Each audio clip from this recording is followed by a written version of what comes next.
ನಮಸ್ಕಾರ, ನಾನು ಕಾವ್ಯ. ಅಸ್ತ್ರ ಗ್ರೂಪ್ ಪ್ರೆಸೆನ್ಸ್ ಸುದ್ದಿಗೊಂದು ಗುದ್ದು ನೇರ ಪ್ರಸಾರದ ಕಾರ್ಯಕ್ರಮಕ್ಕೆ ಸ್ವಾಗತ.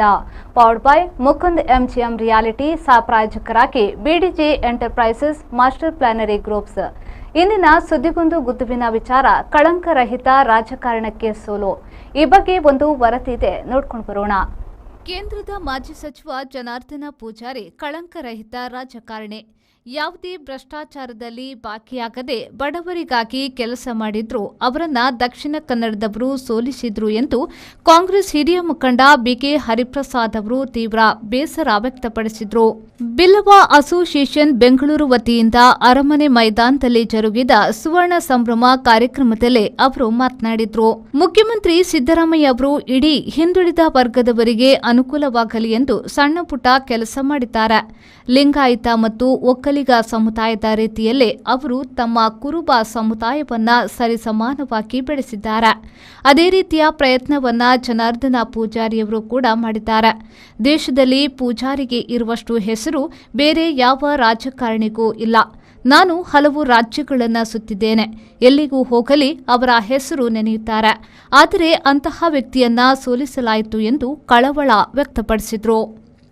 ಬ್ಯೂರೋ ರಿಪೋರ್ಟ್, ವಿ4 ನ್ಯೂಸ್, ಬೆಂಗಳೂರು.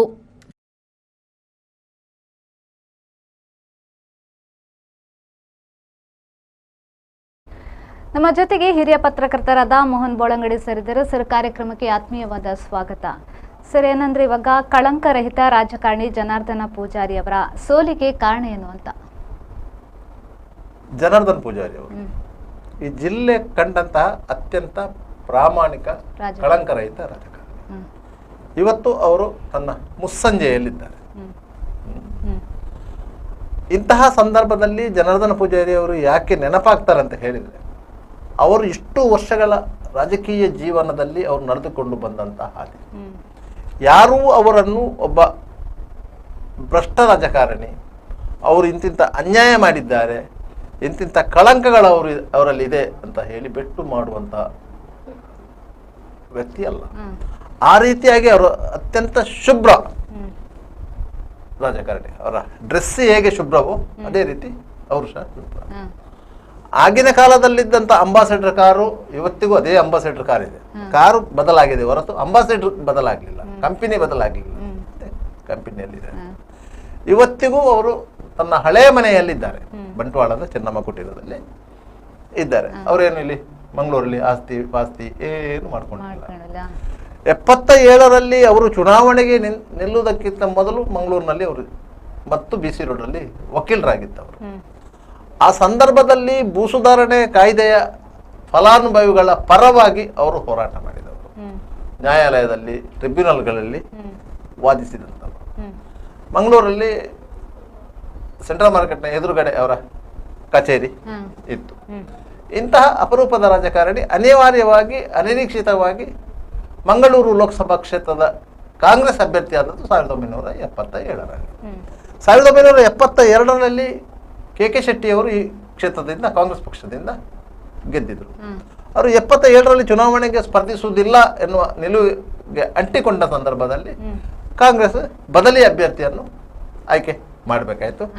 ಆ ಸಂದರ್ಭದಲ್ಲಿ ಜನಾರ್ದನ್ ಪೂಜಾರಿ ಅವರನ್ನು ಗುರುತಿಸಿ ಅವರ ಬಡವರ ಪರ ಕಾಳಜಿ, ಬಡವರಿಗಾಗಿ ಅವರು ಮಿಡಿಯುತ್ತಿದ್ದ ರೀತಿ, ಎಲ್ಲ ಕಾರಣಗಳಿಗಾಗಿ ಮತ್ತು ದಕ್ಷಿಣ ಕನ್ನಡ ಜಿಲ್ಲೆಯ ಒಂದು ಪ್ರಬಲ ಸಮುದಾಯದ ಒಬ್ಬರು ಎನ್ನುವ ಕಾರಣಕ್ಕಾಗಿ ಅವರನ್ನು ಚುನಾವಣೆಗೆ ನಿಲ್ಲಿಸಲಿಕ್ಕೆ ಒಪ್ಪಿಸಿತ್ತು. ಸ್ವತಃ ಇಂದಿರಾ ಗಾಂಧಿಯವರೇ ಅವರಿಗೆ ಫೋನ್ ಮಾಡಿ ನೀವು ಚುನಾವಣೆ ನಿಲ್ಲಬೇಕು, ನಿಮಗೆ ಟಿಕೆಟ್ ಕೊಡ್ತೇವೆ ಅಂತ ಹೇಳಿತ್ತು. ಆ ರೀತಿಯಾಗಿ ಅವರು ಚುನಾವಣೆಗೆ ನಿಂತರು. ಕೊಡಗಿನ AK ಸುಬ್ಬಯ್ಯರ ವಿರುದ್ಧ ಅವರು ಪ್ರಥಮ ಚುನಾವಣೆಯಲ್ಲಿ ಗೆಲುವು ಸಾಧಿಸಿದ್ರು. ಆ ಕಾಲದಲ್ಲಿ ಜನತಾ ಪಕ್ಷ ಇತ್ತು, ರಾಜ್ಯದಲ್ಲಿ ಕಾಂಗ್ರೆಸ್ ಪ್ರಬಲವಾಗಿತ್ತಂದು ದೇವರಾಜ ಅರಸು ಮುಖ್ಯಮಂತ್ರಿ ಆಗಿದ್ದಂಥ ಸಂದರ್ಭ. ರಾಜ್ಯದಲ್ಲಿ ಭೂ ಸುಧಾರಣಾ ಕಾಯ್ದೆ ಪರಿಣಾಮಕಾರಿಯಾಗಿ ಜಾರಿಯಾಗಿತ್ತು. ಆದ್ದರಿಂದಾಗಿ ಕೇಂದ್ರ ಸರ್ಕಾರದ ವಿರುದ್ಧ, ರಾಜ್ಯ ಸರ್ಕಾರದ ವಿರುದ್ಧ ಭೂಮಾಲೀಕರ ಆಕ್ರೋಶ ಇತ್ತೇ ಹೊರತು ಜನಸಾಮಾನ್ಯರ ಆಕ್ರೋಶಗಳು ಇರಲಿಲ್ಲ. ತುರ್ತು ಪರಿಸ್ಥಿತಿಯಂತಹ ಕರಾಳ ಶಾಸನದ ಸಂದರ್ಭದಲ್ಲಿಯೂ ಸಹ ದಕ್ಷಿಣ ಕನ್ನಡ ಜಿಲ್ಲೆಯಲ್ಲಿ ಜನಸಂಘದೊಂದಿಗೆ ಗುರುತಿಸಿಕೊಂಡವರು, ರಾಷ್ಟ್ರೀಯ ಸ್ವಯಂ ಸೇವಕ ಸಂಘದೊಂದಿಗೆ ಗುರುತಿಸಿಕೊಂಡವರಿಗೆ ತೊಂದರೆ ಆಯ್ತೇ ಹೊರತು ಸಾರ್ವಜನಿಕವಾಗಿ ತಳಹಂತದ ಜನರೇನಿದ್ದಾರೆ, ದುಡಿದು ತಿನ್ನುವವರು ಯಾರಿದ್ದಾರೆ ಅಂಥವರಿಗೆ ಏನು ತೊಂದರೆ ಆಗಿರಲಿಲ್ಲ. ಆದ್ದರಿಂದಾಗಿ ಇಲ್ಲಿ ಕೇಂದ್ರ ಸರ್ಕಾರದ ವಿರುದ್ಧ ಅತ್ಯಂತ ದೊಡ್ಡ ಜನಾಂದೋಲನ ರೂಪುಗೊಂಡಿದ್ದರೂ ಸಹ ಅದು ಪರಿಣಾಮ ಬೀರಲಿಲ್ಲ. ಆದ್ದರಿಂದಾಗಿ 1977ರ ಚುನಾವಣೆಯಲ್ಲಿ ಜನಾರ್ದನ ಪೂಜಾರಿ ಅವರು ನಿರಾಯಾಸವಾಗಿ ಗೆಲುವು ಸಾಧಿಸಿದರು. ತದನಂತರ ಅವರು 1980ರ ಚುನಾವಣೆಯಲ್ಲೂ ಸಹ ಪುನರಾಯ್ಕೆ ಆದರು. 85ರ ಚುನಾವಣೆಯಲ್ಲೂ ಪುನರಾಯ್ಕೆ ಆದರು. ಯಾಕಂತ ಹೇಳಿದ್ರೆ ಇಲ್ಲಿ ಪ್ರಬಲವಾದ ಪ್ರತಿಪಕ್ಷ ಇರಲಿಲ್ಲ. ದಕ್ಷಿಣ ಕನ್ನಡ ಜಿಲ್ಲೆಯಲ್ಲಿ ಪ್ರಬಲವಾದ ಪ್ರತಿಪಕ್ಷ ಇರಲಿಲ್ಲ. ಇಲ್ಲಿ ಕಾಂಗ್ರೆಸ್ ಮಾತ್ರ ಇತ್ತು. ಈ ಹಿಂದೆ ಜನಸಂಘ ಇತ್ತು, ಅದರ ನಂತರ ಅದು ಜನತಾ ಪಕ್ಷದೊಟ್ಟಿಗೆ ಮರ್ಜಿ ಆಯಿತು. ಅದರ ನಂತರ ಬಿಜೆಪಿ ಅಂತೇಳಿ ಪ್ರತ್ಯೇಕವಾದ ಅಸ್ತಿತ್ವಕ್ಕೆ ಬಂತು ಯಾವಾಗ 1982ರಲ್ಲಿ. ಅದರ ನಂತರ ಬಿಜೆಪಿ ಇಲ್ಲಿ ಒಂದು ಪ್ರಬಲ ಪಕ್ಷವಾಗಿ ಬೆಳೀತಾ ಬಂದದ್ದು ತದನಂತರದ ದಿನಗಳಲ್ಲಿ. 85ರ ಚುನಾವಣೆಯಲ್ಲಿ ಇಂದಿರಾ ಗಾಂಧಿ ಅವರ ಹತ್ಯೆಯ ಅನುಕಂಪ ಇತ್ತು. ಆ ಸಂದರ್ಭದಲ್ಲಿ ರಾಜೀವ್ ಗಾಂಧಿ ಅವರ ನೇತೃತ್ವದಲ್ಲಿ ಕಾಂಗ್ರೆಸ್ ಚುನಾವಣೆಗೆ ಹೋಯಿತು. ಅಭೂತಪೂರ್ವ ಬಹುಮತ ಕೇಂದ್ರದಲ್ಲಿ ಸಿಕ್ಕಿತು. ಇವತ್ತಿಗೂ ಸಹ ಅದು ದಾಖಲೆ. ಆ ದಾಖಲೆಯನ್ನು ಬೇರೆ ಪಕ್ಷಗಳು ಮುರಿಯಲಿಕ್ಕೆ ಆಗಲಿಲ್ಲ. ತದನಂತರದ ದಿನಗಳಲ್ಲಿ ಇಲ್ಲಿ ಬಿಜೆಪಿ ತನ್ನಿಂತಾನೆಗೆ ಪ್ರಬಲವಾಗ್ತಾ ಬಂತು. ಅದಕ್ಕೆ ಮುಖ್ಯವಾಗಿ ಕಾರಣವಾದದ್ದು ರಾಮ ಜನ್ಮಭೂಮಿ ಆಂದೋಲನ. 89ರ ಚುನಾವಣೆಯಲ್ಲಿ ಕಾಂಗ್ರೆಸ್ ಡಿಫೀಟ್ ಆಯಿತು. ಬಫರ್ಸ್ ಹಗರಣ ಬೆಳಕಿಗೆ ಬಂತು. ಅದು ಒಂದು ರೀತಿಯಲ್ಲಿ ಕಾಂಗ್ರೆಸ್ಗೆ ಸೋಲಿಗೆ ಕಾರಣವಾಯಿತು. ವಿ.ಪಿ. ಸಿಂಗ್ ನೇತೃತ್ವದಲ್ಲಿ ಕಾಂಗ್ರೆಸ್ಸೇತರ ಸರ್ಕಾರಗಳು ಅಧಿಕಾರಕ್ಕೆ ಬಂದವು. ಬಿಜೆಪಿಯು ಸಾಕಷ್ಟು ಸಂಸದರನ್ನು ಹೊಂದಿತ್ತು, ಸರ್ಕಾರಕ್ಕೆ ಬೆಂಬಲ ಸೂಚಿಸಿತು. ತದನಂತರ ವಿ.ಪಿ. ಸಿಂಗ್ ಸರ್ಕಾರ ಪತನ ಆಯಿತು. ಚಂದ್ರಶೇಖರ್ ಅವರ ಸರ್ಕಾರ ಬಂತು. 1991ರ ಲೋಕಸಭಾ ಚುನಾವಣೆಯ ಸಂದರ್ಭದಲ್ಲಿ ರಾಜೀವ್ ಗಾಂಧಿ ಅಸಾಸಿನೇಷನ್ ಆಯಿತು. ಮೊದಲ ಹಂತದ ಚುನಾವಣೆ ನಡೆದಿತ್ತು, ಎರಡನೇ ಹಂತದ ಚುನಾವಣೆ ಬಾಕಿ ಇತ್ತು. ಆ ಸಂದರ್ಭದಲ್ಲಿ ರಾಜೀವ್ ಗಾಂಧಿ ಅಸಾಸಿನೇಷನ್ ಆಯಿತು. ಅದೇ ಚುನಾವಣೆಯಲ್ಲಿ ಜನಾರ್ದನ ಪೂಜಾರಿ ಅವರು ಬೆಂಗಳೂರು ಲೋಕಸಭಾ ಕ್ಷೇತ್ರದ ಚುನಾವಣೆಯಲ್ಲಿ ಸೋತರು. ಅವರ ಎದುರಿಗೆ ಗೆದ್ದವರು ಭಾರತೀಯ ಜನತಾ ಪಕ್ಷದ ಬಿ ಧನಂಜಯ ಕುಮಾರ್. ಆಯ್ತಾ? ಯಾವುದೇ ಪ್ರಬಲ ಸಮುದಾಯದ ಅಭ್ಯರ್ಥಿ ಅಲ್ಲ, ಕೇವಲ ಭಾರತೀಯ ಜನತಾ ಪಕ್ಷದ ಅಭ್ಯರ್ಥಿ. ಸಂಘ ಪರಿವಾರ ಟೊಂಕ ಕಟ್ಟಿ ಫೀಲ್ಡ್ಗಿಳಿದು ಕೆಲಸ ಮಾಡಿದಂಥ ಕಾರಣದಾಗಿ ಮತ್ತು ಆಗಲೇ ಬಿಜೆಪಿಯ ಬಗ್ಗೆ ಒಂದು ರಾಮ ಮಂದಿರದ ವಿಚಾರದಲ್ಲಿ ಒಲವು ಇದ್ದಿದ್ದರಿಂದಾಗಿ ಅವರಿಗೆ ಸೋಲಾಯಿತು. ಅಲ್ಲಿಂದ 2014ರ ಚುನಾವಣೆಯವರೆಗೆ ಜನಾರ್ದನ ಪೂಜಾರಿ ಅವರು ಒಟ್ಟು 5 ಬಾರಿ ಚುನಾವಣೆಗೆ ಸ್ಪರ್ಧಿಸಿ ಸೋಲು ಅನುಭವಿಸಿದರು. ದಕ್ಷಿಣ ಕನ್ನಡ ಜಿಲ್ಲೆಯ ಪ್ರಬಲ ಸಮುದಾಯದ ಒಬ್ಬ ಅಭ್ಯರ್ಥಿ, ನೇರ ನಡೆ ನುಡಿಯ ಪೂಜಾರಿ ಅವರು ಆ ರೀತಿಯಾಗಿ ಸೋಲಿಗೆ ಕಾರಣ ಆಯಿತು. ಕೆಲವರು ಹೇಳ್ತಾ ಇದ್ರು ಜನಾರ್ದನ ಪೂಜಾರಿ ಅವರನ್ನು ಭಾರತೀಯ ಜನತಾ ಪಕ್ಷದವರು ಸೋಲಿಸಲಿಲ್ಲ, ಮತ್ತೆ ಯಾರು ಸೋಲಿಸಿದ್ರು? ಕಾಂಗ್ರೆಸ್ನವರೇ ಸೋಲಿಸಿತ್ತು ಅಂತೇಳಿ. ಯಾಕಂತ ಹೇಳಿದರೆ ಪೂಜಾರಿ ಅವರ ಪರವಾಗಿ ಕಾಂಗ್ರೆಸ್ನವರು ಸರಿಯಾದ ರೀತಿಯಲ್ಲಿ ಫೀಲ್ಡ್ ಮಾಡಲಿಲ್ಲ, ಜನರನ್ನು ಮುಟ್ಲಿಲ್ಲ.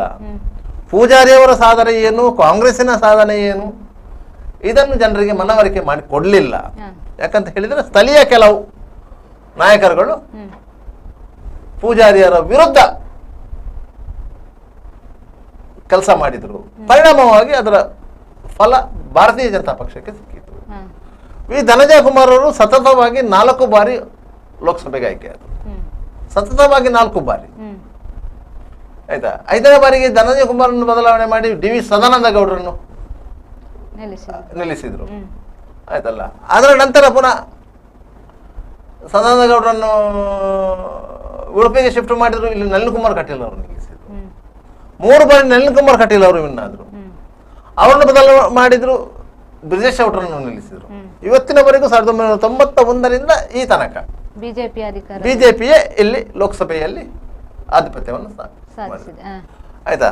ಜನಾರ್ದನ ಪೂಜಾರಿ ಒಟ್ಟಿಗೆ ನಿಂತರು, ವೀರಪ್ಪ ಮೊಯ್ಲಿ ಅವರು ನಿಂತರು, ಮಿಥುನ್ ರೈ ಅವರು ನಿಂತರು, ಪದ್ಮರಾಜ ಪೂಜಾರಿ ಅವರು ನಿಂತರು. ಯಾರಿಂದಲೂ ಬಿಜೆಪಿಯಲ್ಲಿ ಮಾಡಿಸ್ಲಿಕ್ಕೆ ಸಾಧ್ಯ ಆಗಲಿಲ್ಲ. ಮತಗಳ ಗಳಿಕೆ ಪ್ರತಿ ಚುನಾವಣೆಗಿಂತಲೂ ಪೂಜಾರಿ ಅವರು ಹೆಚ್ಚು ಮತಗಳನ್ನು ಗಳಿಸಿಕೊಂಡು ಬಂದಿದ್ದಾರೆ. ಅವರು 5 ಬಾರಿ ಸೋತಿದ್ದರೂ ಸಹ ಅವರ ಮತಗಳ ಗಳಿಕೆ ಜಾಸ್ತಿ ಆಗಿತ್ತು. ಆದರೆ ವಿಜಯಿ ಮಾರ್ಜಿನ್ ಮುಟ್ಲಿಕ್ಕೆ ಆಗಲಿಲ್ಲ. ಆಯ್ತಾ. ಆ ಸಂದರ್ಭದಲ್ಲಿ ಯಾಕೆ ಗಳಿಕೆ ಜಾಸ್ತಿ ಆಯಿತು ಅಂತಂದ್ರೆ ಮತದಾರರ ಸಂಖ್ಯೆ ಜಾಸ್ತಿ ಆಗಿತ್ತು, ಅದು ಒಂದು ಕಾರಣ. ಅದರಿಂದಾಗಿ ಪೂಜಾರಿಯವರು ಸೋತರು. ಈ ಅವರು ಅಂತ ಜನಾರ್ದನ ಪೂಜಾರಿ ಅವರನ್ನು ಇಲ್ಲಿನ ಜನತೆ ಸೋಲಿಸಿದ್ದಾರೆ ಅಂತ ಹೇಳಿ ಈ ವಿಷಯ ಪ್ರಸ್ತಾಪ ಮಾಡಿದ್ದು ಬಿ ಕೆ ಹರಿಪ್ರಸಾದ್ ಅವರು. ಅವರು ದಕ್ಷಿಣ ಕನ್ನಡದ ಮೂಲದವರು ಹೊರತು ದಕ್ಷಿಣ ಕನ್ನಡದವರಲ್ಲ. ಇಲ್ಲಿನ ಮೂಲ ಹೌದು, ಅವರ ಹಿರಿಯರು ಇಲ್ಲಿನವರು, ಬಿಲ್ಲವ ಸಮುದಾಯಕ್ಕೆ ಸೇರಿದವರು. ಅವರು ಏನಿದ್ರು ಹುಟ್ಟಿ ಬೆಳೆದದ್ದು, ಹೊಡೆದಾಟ ಮಾಡಿದ್ದು ಎಲ್ಲವೂ ಬೆಂಗಳೂರಲ್ಲಿ. ತದನಂತರ ದೆಹಲಿಯಲ್ಲಿ ರಾಜಕಾರಣ ಮಾಡಿದ್ದು. ಆದ್ದರಿಂದ ಅವರಿಗೆ ಇಲ್ಲ ಸ್ಥಳೀಯ ರಾಜಕೀಯದ ಅನುಭವ ಇಲ್ಲ. ಪೂಜಾರಿಯವರು ಇಲ್ಲಿ ಎಂಪಿಗಳಾಗಿದ್ದಾಗ, ಕೇಂದ್ರ ಸಚಿವರಾಗಿದ್ದಂಥ ಸಂದರ್ಭದಲ್ಲಿ ಬಹಳಷ್ಟು ಕೊಡುಗೆಗಳನ್ನ ಕೂಡ ಕೊಟ್ಟಿದ್ರು. ಕೆಪಿಸಿಸಿ ಅಧ್ಯಕ್ಷರಾಗಿದ್ದಂಥ ಸಂದರ್ಭದಲ್ಲಿ ಎಲ್ಲ ಸಂದರ್ಭದಲ್ಲೂ ಇಲ್ಲಿ ಕಾಂಗ್ರೆಸ್ನಲ್ಲಿ 2 ಬಣಗಳಿತ್ತು. ಒಂದು ಪೂಜಾರಿ ಬಣ, ಒಂದು ಮೊಯ್ಲಿ ಬಣ ಅಂತೇಳಿ. ಅದಕ್ಕೆ ಮತ್ತೊಂದು ಬಣವು ಸೇರಿಕೊಂಡಿತ್ತು, ಅದು ವಾಸ್ಕರ್ ಬಣ ಅಂತ ಹೇಳಿ. ವಾಸ್ಕರ್ ಬಣ ಅಂತ ಒಂದಿತ್ತು. ಆಯ್ತಾ. ಆದ್ರಿಂದಾಗಿ ಆ ಬಣಗಳ ರಾಜಕೀಯದಿಂದಾಗಿ ಪರಸ್ಪರ ಒಬ್ಬೊಬ್ರು ಕಾಂಗ್ರೆಸ್ ಮುಖಂಡರು ಮುಖ ನೋಡಿಕೊಳ್ಳದಂತ ಪರಿಸ್ಥಿತಿಯಿಂದಾಗಿ ಜನಾರ್ದನ ಪೂಜಾರಿ ಅವರು ಇಲ್ಲಿ ಸೋಲನ್ನು ಅನುಭವಿಸಿದ್ರು. ಹೊರತು ಜನಾರ್ದನ ಪೂಜಾರಿ ಅವರು ಸೋಲಿಕ್ಕೆ ಯಾವುದೇ ಸಕಾರಣ ಇಲ್ಲ, ಅವರ ಮೇಲೆ ಯಾವುದೇ ಆಪಾದನೆಗಳಿಲ್ಲ. ಯಾರಿಗೆ ಎಷ್ಟು ಸಹಾಯ ಆಗಬೇಕಿತ್ತ ಅದು ಜನಾರ್ದನ ಪೂಜಾರಿ ಅವರಿಂದ ಆಗಿದೆ. ಎಷ್ಟೋ ಮಂದಿಗೆ ಅವರು ಕೆಲಸ ತೆಗೆಸಿಕೊಟ್ಟಿದ್ದಾರೆ, ಬ್ಯಾಂಕಿನ ಬಾಗಿಲು ತೆಗೆಸಿಕೊಟ್ಟಿದ್ದಾರೆ, ಬ್ಯಾಂಕಿಂದ ಲೋನು ಕೊಡಿಸಿದ್ದಾರೆ. ಅವರ ಹೆಸರು ಹೇಳಿಕೊಂಡು ಊಟ ಮಾಡುವಂತ ಕುಟುಂಬಗಳು ಇವತ್ತಿಗೂ ಇದೆ. ಅದರಿಂದ ಅಂತ ಒಬ್ಬ ನಿಷ್ಕಳಂಕ ರಾಜಕಾರಣಿಯ ಸೋಲು ಎಲ್ಲರಿಗೂ ಅಚ್ಚರಿಯನ್ನು ಕೆಡವಿತ್ತು. ಯಾಕಂತೇಳಿ ಇಂಥವರನ್ನು ಯಾಕೆ ಜನರು ಸೋಲಿಸಿದ್ರು, ಯಾಕೆ ಅವರಿಗೆ ವೋಟ್ ಹಾಕ್ಲಿಲ್ಲ ಅಂತ ಅದೇ ಪ್ರಶ್ನೆ ಈಗ ಯಕ್ಷ ಪ್ರಶ್ನೆಯಾಗಿ ಉಳಿದಿದೆ. ಅದಕ್ಕೆ ಕಾರಣ ಹುಡುಕಬೇಕು. ಅದಕ್ಕೆ ಕಾರಣ ಯಾರಿಂದ ಹುಡುಕಬೇಕು? ಆ ಕಾಂಗ್ರೆಸ್ಸಿನಲ್ಲಿ ಅವರೊಂದಿಗೆ ಇದ್ದು ಅವರಿಗೆ ಬೆನ್ನಿಗೆ ಚೂರಿ ಹಾಕಿದಂತಹ ಕೆಲವು ನಾಯಕರುಗಳಿದ್ದಾರೆ, ಅವರಿಂದ ಹುಡುಕಬೇಕು. ಅವರನ್ನು ಬಿಜೆಪಿಯವರು ಸೋಲಿಸಿದ್ದೇ ಅಲ್ಲ. ಬಿಜೆಪಿಯವರು ಜನಾರ್ದನ ಪೂಜಾರಿ ಅವರ ವಿರುದ್ಧ ಯಾವುದೇ ಒಂದು ಆರೋಪವನ್ನು ಮಾಡಲಿಲ್ಲ, ಯಾವುದೇ ಒಂದು ಆರೋಪವನ್ನು ಮಾಡಲಿಲ್ಲ, ಅವರನ್ನು ಟೀಕಿಸಲಿಲ್ಲ. ಅವರು ಪಕ್ಷವನ್ನು ಟೀಕಿಸಿರ್ಬೋದು, ಹೊರತು ಪೂಜಾರಿ ಅವರನ್ನು ಟೀಕಿಸಿಲ್ಲ. ಆವತ್ತು ಟೀಕಿಸಿಲ್ಲ, ಇವತ್ತು ಸಹ ಟೀಕಿಸಿಲ್ಲ. ಜನಾರ್ದನ ಪೂಜಾರಿ ಅವರು ಬಿಜೆಪಿಯನ್ನು ಟೀಕೆ ಮಾಡಿರ್ಬೋದು, ಅದು ಕೋಮುವಾದಿ ಪಕ್ಷ ಹಾಗೆ ಹೀಗೆ ಅಂತೇಳಿ. ಆದ್ರೆ ಬಿಜೆಪಿ ಯಾವ ಲೀಡರ್ ಅನ್ನು ಪೂಜಾರಿ ಅವರು ವೈಯಕ್ತಿಕವಾಗಿ ಟೀಕೆ ಮಾಡಿದವರಲ್ಲ. ಅಂತಹ ಪೂಜಾರಿ ಅವರು ಸೋತದ್ಯಾಕೆ? ಜನರಿಗೆ ಪೂಜಾರಿ ಅವರು ಪರಿಚಿತರಲ್ವಾ? ಪರಿಚಿತರೇ. ಹಾಗಾದ್ರೆ ಅವರ ಪರಿಚಯವನ್ನು ಸರಿಯಾದ ಸಂದರ್ಭದಲ್ಲಿ ಸರಿಯಾದ ರೀತಿಯಲ್ಲಿ ಮತದಾರರ ಹತ್ತಿರಕ್ಕೆ ಕೊಂಡೋಗ್ಲಿಕ್ಕೆ ಯಾಕೆ ಆಗ್ಲಿಲ್ಲ? ಅದು ಯಾರ ವೈಫಲ್ಯ? ಪಕ್ಷದ ಸ್ಥಳೀಯ ಮುಖಂಡರದು ವೈಫಲ್ಯ. ಅವರವರ ವೈಯಕ್ತಿಕ ಸ್ವಾರ್ಥಕ್ಕಾಗಿ ಪೂಜಾರಿಯರ ಹಿಂದೆ ಮುಂದೆ ಅಲ್ದಾಡಿ ಅವರವರು ತಮ್ಮ ಬೇಳೆ ಬೇಯಿಸಿಕೊಂಡರೆ ಹೊರತು ಪೂಜಾರಿಯವರಿಗಾಗಿ ಪಕ್ಷಕ್ಕಾಗಿ ಕೆಲಸ ಮಾಡಲಿಲ್ಲ. ಪರಿಣಾಮವಾಗಿ ಅವರು ಸತತವಾಗಿ 5 ಚುನಾವಣೆಗಳಲ್ಲಿ ಸೋತರು. ಅವರು ಯಾರನ್ನು ದೂರಲಿಲ್ಲ. ಪೂಜಾರಿ ಅವರು ಸೋತದಕ್ಕೆ ಯಾರನ್ನೂ ದೂರಲಿಲ್ಲ. ಅದು ಅವರ ದೊಡ್ಡತನ. ನನ್ನನ್ನು ಇಂಥವರೇ ಸೋಲಿಸಿರೋದು ಅವರು ಎಲ್ಲೂ ಇಲ್ಲ. ಅವರು ಸರ್ವ ಧರ್ಮದವರನ್ನು ಸಹ ಸಮನಾಗಿ ನೋಡಿದವರೇ. ಅವರು ಬಿಜೆಪಿಯನ್ನು ಟೀಕಿಸಿದ್ದಾರೆ, ಅದು ಸಹಜ. ರಾಜಕೀಯ ವ್ಯವಸ್ಥೆಯಲ್ಲಿ ಎದುರು ಪಕ್ಷವನ್ನು ಟೀಕಿಸುವುದು ಸಹಜ. ಆ ರೀತಿಯಾಗಿ ಟೀಕಿಸಿದ್ದಾರೆ ಹೊರತು ವೈಯಕ್ತಿಕವಾಗಿ ಮನಸ್ಸಿಗೆ ನೋವು ಮಾಡಲಿಲ್ಲ. ಅವರು ಅವರಲ್ಲಿಗೆ ಬಂದರೂ ಸಹ ಅವರ ಕೆಲಸ ಏನಿತ್ತು ಅದನ್ನು ಮಾಡಿಸಿಕೊಟ್ಟಿದ್ದಾರೆ. ಅವರಿಂದ ಆಗುವಂತ ಏನು ಕೆಲಸ ಇದೆ ಅದನ್ನು ಇಲ್ಲ ಅಂತ ಹೇಳಲಿಲ್ಲ. ಅದಕ್ಕಾಗಿ ಅವರು ಯಾವುದೇ ಆಸೆ ಆಮಿಷಗಳನ್ನು ಒಡ್ಲಿಲ್ಲ. ಯಥಾವತ್ತಾಗಿ ಅವರು ಮಾಡಿಸಿಕೊಟ್ರೆ ಎಷ್ಟು ಸಹಾಯ ಮಾಡಿದ್ದಾರೆ ಅಂತ ಹೇಳಿದರೆ ಈ ಲೋಕಸಭಾ ಸದಸ್ಯರಿಗೆ ಆಗ ಈ ಗ್ಯಾಸ್ ಸಿಲಿಂಡರ್ ಇರ್ತದಲ್ಲ, ಈಗ ಫ್ರೀ ಗ್ಯಾಸ್ ಸಿಲಿಂಡರ್ ಆಗಿದೆ. ಆಗ ಗ್ಯಾಸ್ ಸಿಗ್ತಾ ಇರಲಿಲ್ಲ, ಗ್ಯಾಸಿಗೆ ಡಿಮ್ಯಾಂಡ್ ಇತ್ತು. ಈ ವರ್ಷ ನೀವು ಗ್ಯಾಸ್ ಬುಕ್ ಮಾಡಿದರೆ ಗ್ಯಾಸ್ ಏಜೆನ್ಸಿಯಲ್ಲಿ 3 ವರ್ಷದ ನಂತರ ನಿಮಗೆ ಬರುವುದು, ಟೆಲಿಫೋನ್ ಸಿಕ್ಕಿದ ಹಾಗೆ. ಅಂತ ಸಂದರ್ಭದಲ್ಲಿ ಅವರು ಎಷ್ಟೋ ಮಂದಿಗೆ ಅವರಿಗೆ ಎಷ್ಟೋ ವರ್ಷಕ್ಕೆ ಎಷ್ಟು ಗ್ಯಾಸ್ ಕನೆಕ್ಷನ್ಗೆ ಇದು ರೆಫರ್ ಮಾಡ್ಬೋದು. ಅವರೊಂದು ಲೆಟರ್ ಕೊಟ್ಟರೆ ಆಯ್ತು. ಎಷ್ಟೋ ಮಂದಿ ಅವರಲ್ಲಿಗೆ ಬಂದವರಲ್ಲಿ ಕೇಳ್ತಾ ಇದ್ರು, ಮನೆಯಲ್ಲಿ ಗ್ಯಾಸ್ ಉಂಟಾ? ಇಲ್ಲ. ಅರ್ಜಿ ಹಾಕಿದ್ದೀರಾ? ಅರ್ಜಿ ಹಾಕಿ 1 ವರ್ಷ ಆಯ್ತು, ನೋಡಿ ನಾನು ಲೆಟರ್ ಕೊಡ್ತೇನೆ, ಕೊಂಡೋಗಿ ಕೊಡಿ. ಈಗ ಜನಾರ್ದನ್ ಪೂಜಾರಿ ಅವರ ಹೆಸರಿನಲ್ಲಿ ಗ್ಯಾಸ್ ಕನೆಕ್ಷನ್ ಮಾಡಿಕೊಂಡವರೇ ಸಾಕಷ್ಟು ಮಂದಿ ಇದ್ದಾರೆ. ಜನಾರ್ದನ್ ಪೂಜಾರಿ ಅವರ ಹೆಸರಿನಲ್ಲೇ ಸರ್ಕಾರಿ ಕೆಲಸವನ್ನು ಗಿಟ್ಟಿಸಿಕೊಂಡವರು ಇದ್ದಾರೆ, ತುಂಬಾ ಮಂದಿ ಇದ್ದಾರೆ. ಬ್ಯಾಂಕಿನಲ್ಲಿ ಲೋನ್ ಪಡ್ಕೊಂಡಿದ್ದಾರೆ.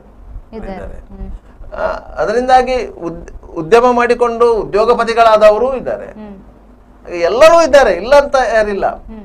ಯಾರಿಗೂ ಅವರು ಆಗುವುದಿಲ್ಲ ಅಂತ ಹೇಳಿದ್ದೇ ಇಲ್ಲ. ಅವರಿಗೆ ಅರ್ಹತೆ ಇದೆಯಾ, ಅವರಿಗೆ ಸೌಲಭ್ಯ ಸಿಗಬೇಕು ಎನ್ನುವಂತ ನಿಲುವಿನಲ್ಲಿ ಇದ್ದವರು. ಅಂತಹ ಪೂಜಾರಿ ಅವರು ಸೋತದ್ದು ಯಾಕೆ ಎನ್ನುವ ಪ್ರಶ್ನೆ ಎಲ್ಲರಿಗೂ ಕಾಡ್ತಾ ಇತ್ತು. ನಾವು ಸಹ ತುಂಬಾ ಸಂದರ್ಭದಲ್ಲಿ ಅದನ್ನು ವಿಶ್ಲೇಷಣೆ ಮಾಡಿದ್ದೇವೆ, ಮಾಡಲಿಲ್ಲ ಅಂತ ಹೇಳಿಲ್ಲ. ಯಾಕಂತ ಹೇಳಿದ್ರೆ ಇಲ್ಲಿ ತಳಮಟ್ಟದಲ್ಲಿ ಸರಿ ಇರಲಿಲ್ಲ.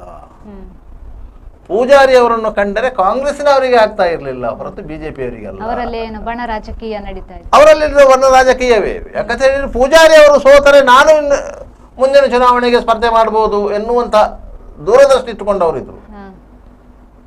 ವೀರಪ್ಪ ಮೊಯ್ಲಿ ಅವರು ಇಲ್ಲಿ ಸ್ಪರ್ಧೆ ಮಾಡಿದ್ರು, ಗೆಲ್ಲಿಕಾಯ್ತಾ? ಆಗ್ಲಿಲ್ಲ. ಪೂಜಾರಿ ಅವರು ಎಷ್ಟು ಸಾವಿರ ಮತಗಳಿಂದ ಸೋತರು, ಅದಕ್ಕಿಂತ ಜಾಸ್ತಿ ಮತಗಳಿಂದ ವೀರಪ್ಪ ಮೊಯ್ಲಿ ಅವರು ಇಲ್ಲಿ ಸೋತರು. ಅದರ ನಂತರ ವೀರಪ್ಪ ಮೊಯ್ಲಿ ಚಿಕ್ಕಬಳ್ಳಾಪುರದ ಕಡೆಗೆ ಹೋಗಿ ಅಲ್ಲಿ ಗೆದ್ದದ್ದು. ದಕ್ಷಿಣ ಕನ್ನಡದಲ್ಲಿ ಗೆಲ್ಲಿಕ್ಕೆ ಸಾಧ್ಯ ಆಗೋದಿಲ್ಲ ಅಂತ ಹೇಳಿ.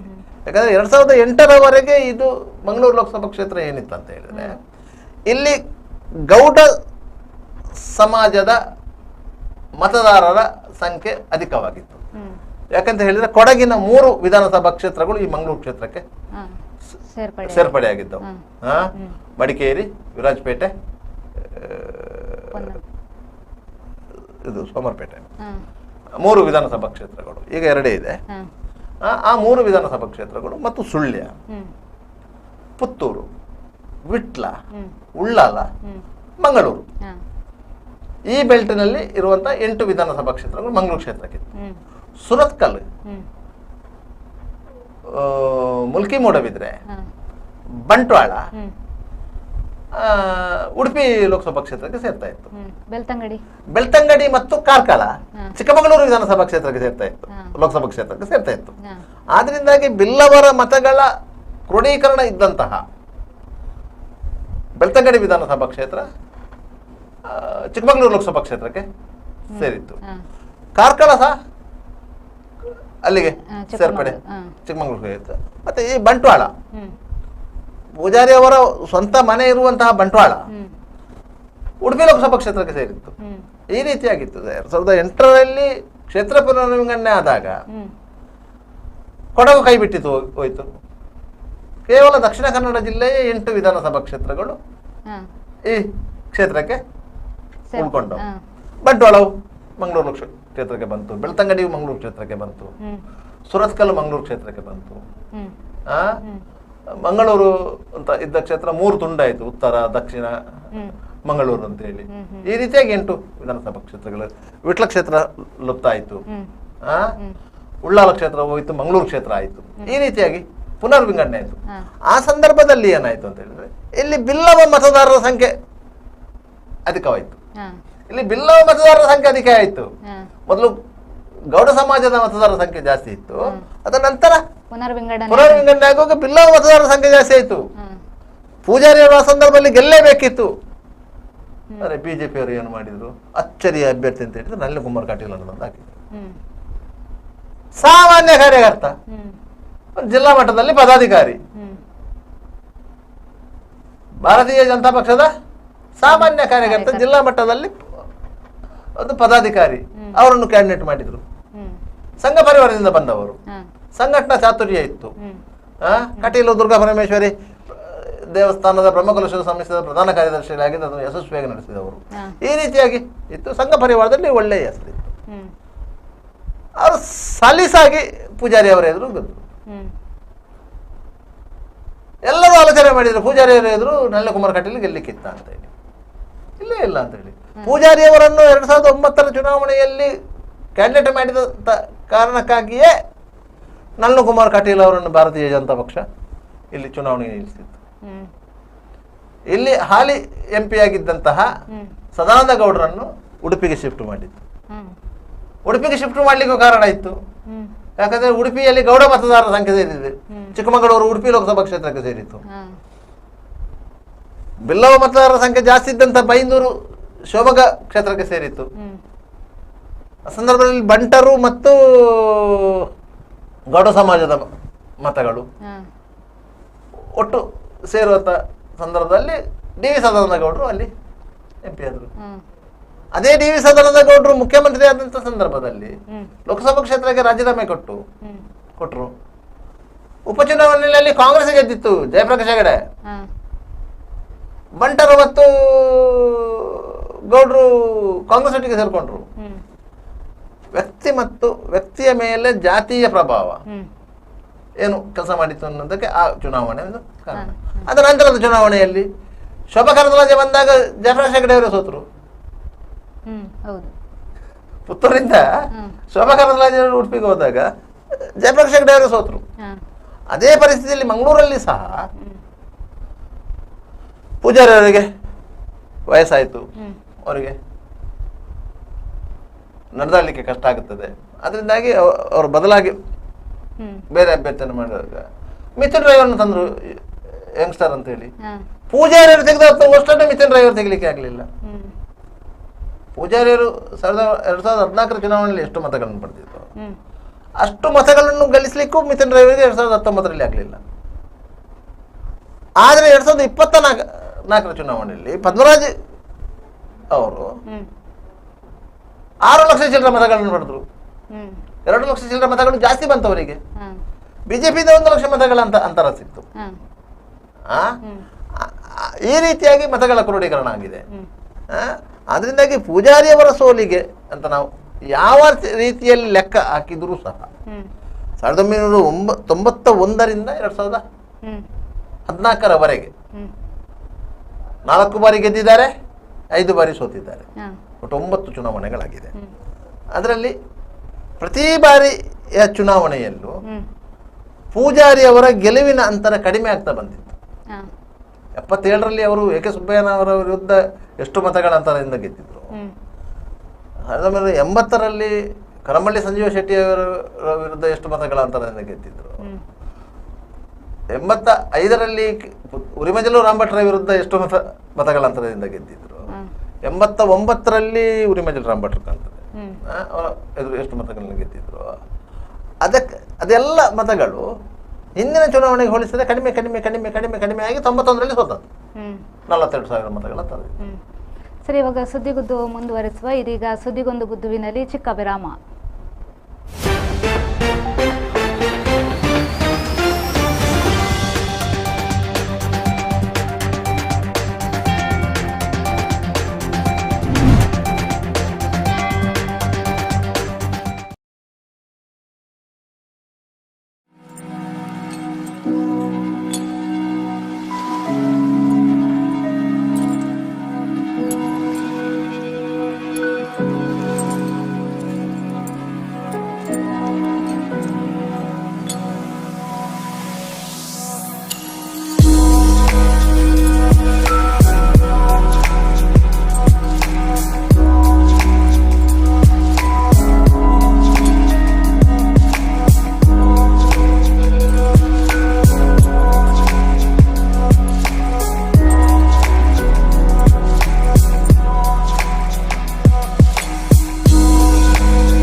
Park with ease at Ajanta Business Center with security access and convenience at your fingertips. Step into a welcoming lobby where a warm smile greets you and your clients. With top-tier amenities, Ajanta set the stage for our success, leading us to Ashoka Business Center as a next upgrade. Invest in workspaces managed by Vertex. Invest Smart. Invest in Mangaluru. The Father Mullah Charitable Institutions, the most modern linear accelerator, only one of its kind in this region for specific burning of cancer cells. We have all precision equipments and instruments for both invasive and non-invasive surgical procedures and diagnosis, ultrasonic color Doppler, CT scan and MRI machines. The operation theaters are equipped with contemporary equipments, high-tech intensive care units, neo and postnatal units, burns unit, cath lab and cardiothoracic units are fully equipped. Our NICU is the largest in the city. The blood bank and cell separator and casualty are 24-hour services. The Father Mullah Charitable Institutions. Ideal ice cream, milky way to your heart.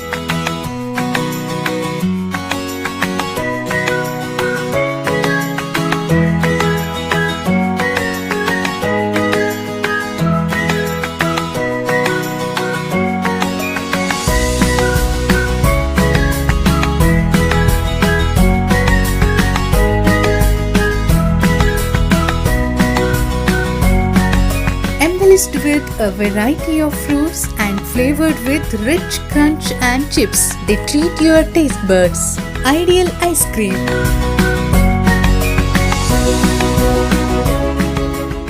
B. Devdas Ganpati Pai Enterprises. All kinds of quality and attractive material available at one place.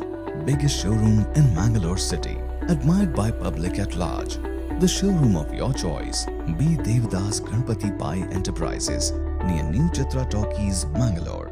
AJ Hospital and Research Center is a leading advanced tertiary healthcare center of India, serving the coastal citizens and spreading good health across the sea line. AJ Hospital and Research Center is a specialized Medicare center providing service to more than 30 major medical disciplines, embracing new technologies to offer high-level healthcare that matches the best in the country. Our technical and medical expertise include foremost services in cadaveric organ retrieval, drug-eluting stent placement, pediatric lab nephrectomy, ambulance services, dermatology, ENT, nephrology and many more. AJ Hospital and Research Center, Kuntikana, Mangaluru. Call 222553. Vasudeva Stores, store for your inner needs. Visit us to find trendy innerwear from major brands.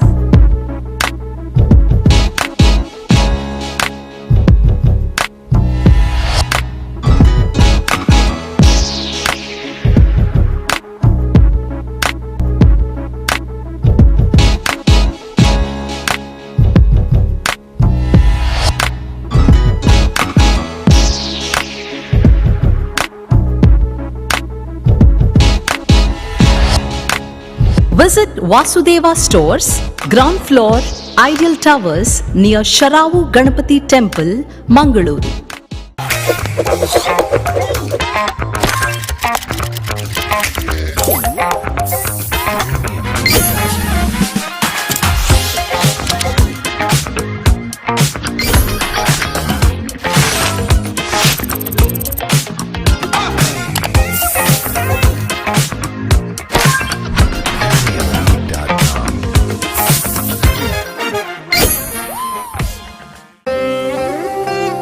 ನನ್ನ ಬಾಲ್ಯ ಅಮೂಲ್ಯ ನೆನಪುಗಳಿಂದ ತುಂಬಿತ್ತು.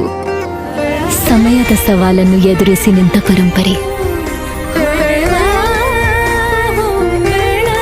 ಆಹಾ, shining, ಆದ್ರೆ ಏನೋ missing.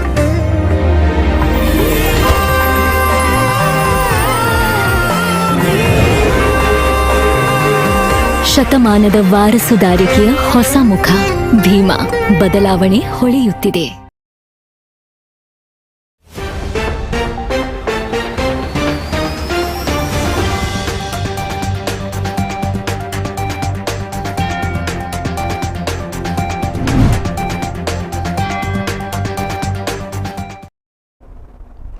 ವಿರಾಮದ ಬಳಿಕ ಸುದ್ದಿಗೊಂದು ಗುದ್ದುವಿಗೆ ಮತ್ತೊಮ್ಮೆ ಸ್ವಾಗತ. ಸರ್, ಇವಾಗ ಏನಂದ್ರೆ ಒಂದು ಕಾಲದಲ್ಲಿ ಕೇಂದ್ರದ ವಿತ್ತ ಸಹಾಯಕ ಸಚಿವರಾಗಿದ್ದ ಜನಾರ್ದನ ಪೂಜಾರಿ ಅವರು ಅವರ ಆಡಳಿತದಲ್ಲಿ ಸಾಕಷ್ಟು ಅಭಿವೃದ್ಧಿ ಕಾರ್ಯಗಳು ನಡೆದಿದೆ ಎನ್ನುವುದು ಇತಿಹಾಸ. ಅದರಲ್ಲಿ ಬ್ಯಾಂಕಿಂಗ್ ಕ್ಷೇತ್ರಕ್ಕೆ ಕೂಡ ಅಪಾರ ಕೊಡುಗೆಯನ್ನು ಕೂಡ ನೀಡಿದ್ದಾರೆ ಅಂತ. ನೋಡಿ, ಇಂದಿರಾ ಗಾಂಧಿ ಅವರ ಸರ್ಕಾರದಲ್ಲಿ ಅವರಿಗೆ ಅತ್ಯಂತ ಆಪ್ತರಾಗಿದ್ದರು ಪೂಜಾರಿ ಅವರು. ಅದಕ್ಕೆ ಒಂದು ಕಾರಣವಿತ್ತು. 1977ರ ಚುನಾವಣೆಯಲ್ಲಿ ಇಂದಿರಾ ಗಾಂಧಿ ಅವರು ರಾಯ್ಬರೇಲಿ ಲೋಕಸಭಾ ಕ್ಷೇತ್ರದಿಂದ ಪರಾಭವಗೊಂಡಿದ್ದರು ಜನತಾ ಪಕ್ಷದ ರಾಜನಾರಾಯಣ ವಿರುದ್ಧ. ಆ ಸಂದರ್ಭದಲ್ಲಿ ಚಿಕ್ಕಮಗಳೂರು ಲೋಕಸಭಾ ಕ್ಷೇತ್ರದಿಂದ ಡಿ.ಬಿ. ಚಂದ್ರೇಗೌಡರು ಗೆಲುವು ಸಾಧಿಸಿದರು. ಅವರು ಅವರ ಸ್ಥಾನಕ್ಕೆ ರಾಜೀನಾಮೆ ಕೊಟ್ಟು ಇಂದಿರಾ ಗಾಂಧಿ ಅವರ ಸ್ಪರ್ಧೆಗೆ ಅನುವು ಮಾಡಿಕೊಟ್ರು. ಆ ಸಂದರ್ಭದಲ್ಲಿ ಇಂದಿರಾ ಗಾಂಧಿ ಅವರು ಸ್ಪರ್ಧೆ ಮಾಡಿದಂತ ಜನಾರ್ದನ ಪೂಜಾರಿ ಅವರು ಮಂಗಳೂರು ಲೋಕಸಭಾ ಕ್ಷೇತ್ರದಿಂದ ಆಯ್ಕೆಯಾಗಿದ್ದರು. ಇವರು ಇಲ್ಲಿಯ ಜನರನ್ನೆಲ್ಲ ಕರ್ಕೊಂಡು ಚಿಕ್ಕಮಗಳೂರಿಗೆ ಹೋಗಿ ಅವರ ಗೆಲುವಿಗಾಗಿ ಹರನಿಶಿ ದುಡಿದಿದ್ರು. ಮತ್ತೆ ಆ ಸಂದರ್ಭದಲ್ಲಿ ಚುನಾವಣಾ ಖರ್ಚಿಗೆ ಬೇಕಾಗಿ ಹಣಕಾಸಿನ ತೊಂದರೆಯಾದಂಥ ಸಂದರ್ಭದಲ್ಲಿ ಇಲ್ಲಿನ ಕೆಲವು ಸರ್, ಇವಾಗ ನಮ್ಮ ಜೊತೆ ಮಾಜಿ ಮೇಯರ್ ಆದಂತ ಅಶ್ರಫ್ ಅವರಿದ್ದಾರೆ. ಸರ್, ನಮಸ್ತೆ.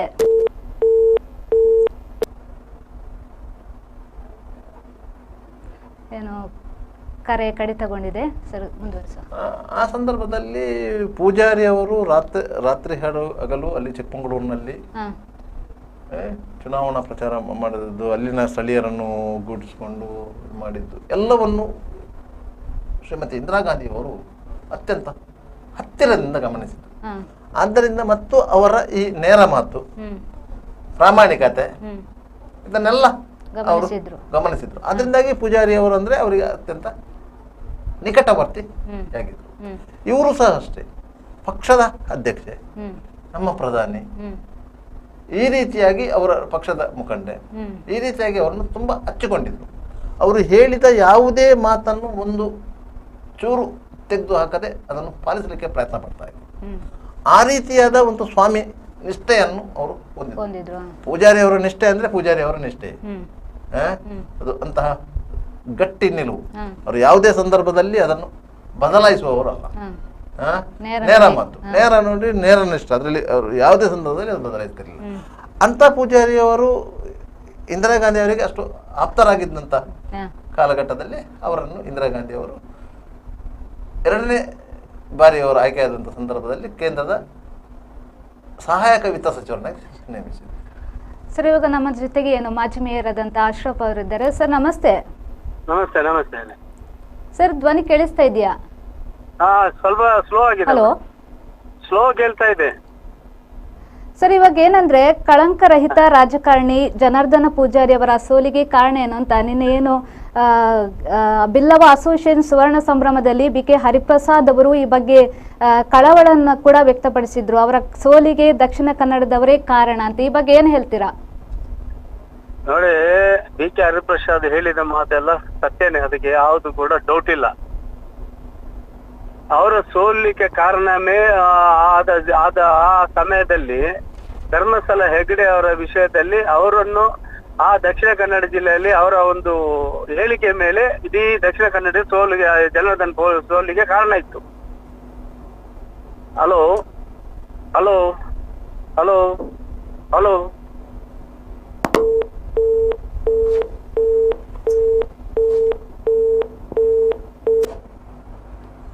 ಸರ್, ಕರೆ ಕಡಿತಗೊಂಡಿದೆ. ಸರ್, ಮುಂದುವರಿಸ.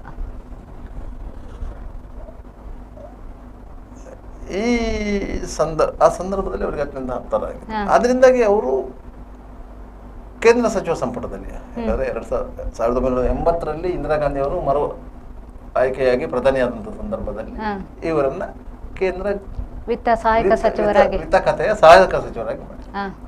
ಆಗ ಬ್ಯಾಂಕಿಂಗ್ ಕ್ಷೇತ್ರ ಏನಿದೆ ಅದು ಇವರ ಕೈ ಕೆಳಗೆ ಬಂತು.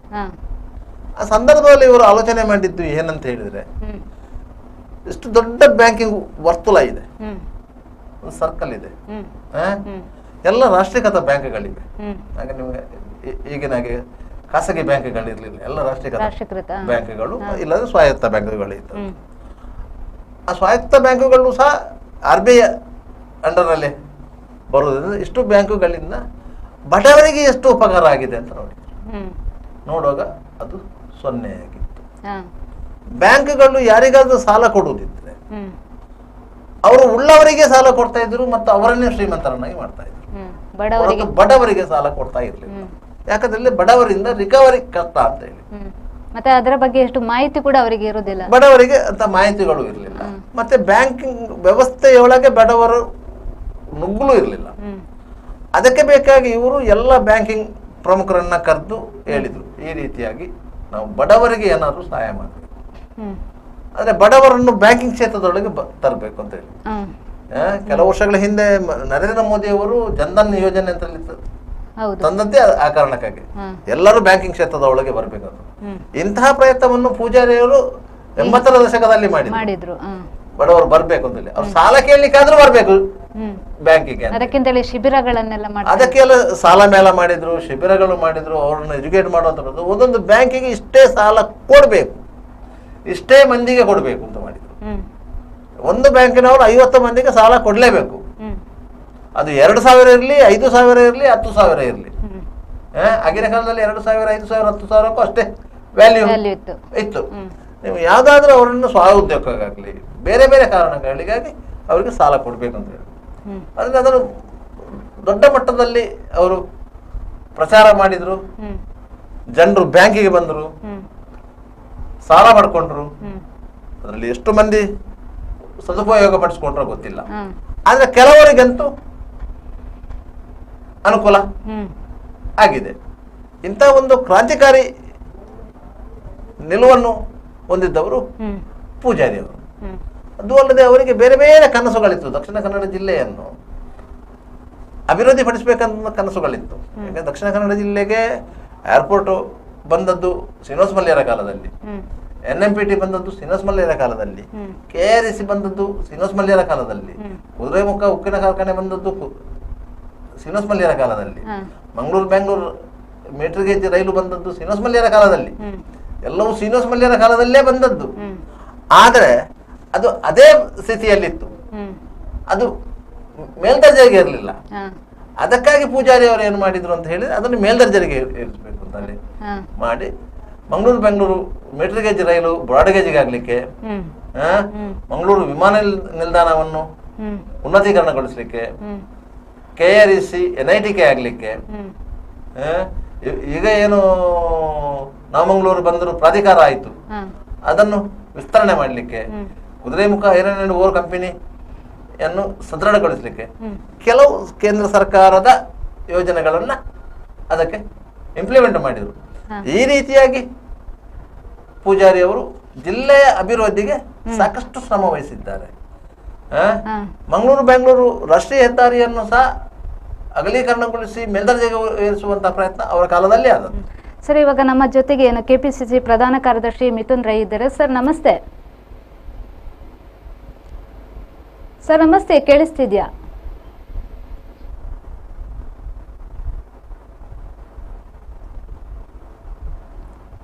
ಸರ್ ಕರೆ ಕಟ್ ಆಗಿದೆ.